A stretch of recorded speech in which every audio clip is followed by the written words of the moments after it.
Bonjour à toutes, bonjour à tous et bienvenue sur l'émission Le sourire vient des pieds. Aujourd'hui, nous allons aborder un sujet qui est très demandé par rapport à nos internautes qui nous posent certaines questions. On va parler d'une maladie qui touche 2% de la population industrialisée, c'est la fibromyalgie. Eh bien, justement, ça tombe bien. Est-ce que vous pouvez nous dire ce qu'est la fibromyalgie ? Oula, alors, la fibromyalgie, d'abord, il faut bien savoir que cela provoque des douleurs sur l'ensemble du corps. Il n'y a pas de zone précise. Ça peut attaquer à la fois le dos, les bras, les muscles. C'est un ensemble de choses. La fibromyalgie, c'est une maladie qui est hyper douloureuse, qui persiste tout le long de sa vie. Et elle est traitée par des médicaments, bien sûr, puisqu'on n'a pas le choix. Néanmoins, elle n'a pas d'incidence sur l'espérance de vie, cette fibromyalgie. Bon, passer une vie un peu compliquée, parce qu'effectivement, c'est douloureux, mais elle n'a pas non plus... on ne passe pas sa vie non plus dans un fauteuil roulant. Non.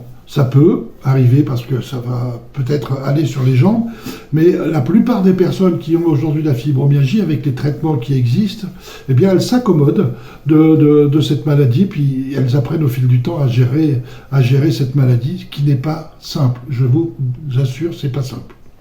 Voilà. Est-ce qu'on pourrait en savoir un petit peu plus sur l'origine de cette maladie ? Alors l'origine... on ignore quelle est l'origine de la fibromyalgie, parce que la fibromyalgie, tous les spécialistes disent qu'il y a différents facteurs. Le facteur biologique, il y a le facteur physique, il y a le facteur social. Et les spécialistes ne sont pas tous d'accord là-dessus. Voilà. On va vous poser la question à savoir quels sont les symptômes typiques de la fibromyalgie, même s'il y en a un sacré panel. Les symptômes, il y en a plein. Hein. Les douleurs, il y en a plein. Les bras, les jambes, la cage thoracique, l'abdomen, ça va être le bas, le haut du dos, ça va être les pieds, ça va être les mollets, ça va être les cuisses. La colonne vertébrale, c'est la problématique de cette maladie qui est la fibromyalgie. C'est-à-dire que la fibromyalgie, vous allez être bien une journée, vous allez vous lever, enfin pas trop de douleur, et puis le lendemain, ça va être mal au dos, mal au cou, Voilà. C'est la fibromyalgie.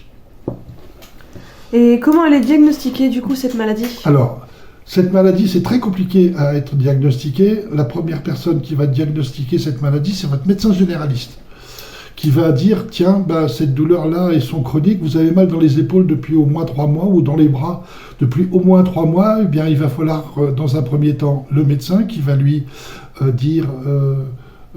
vous donner des traitements pour voir si ça passe pas. C'est très long à diagnostiquer la fibromyalgie. Ça peut mettre des années pour savoir.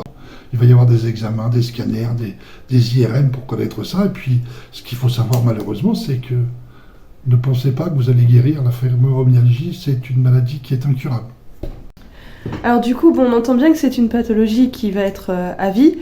Comment on va pouvoir améliorer son quotidien ?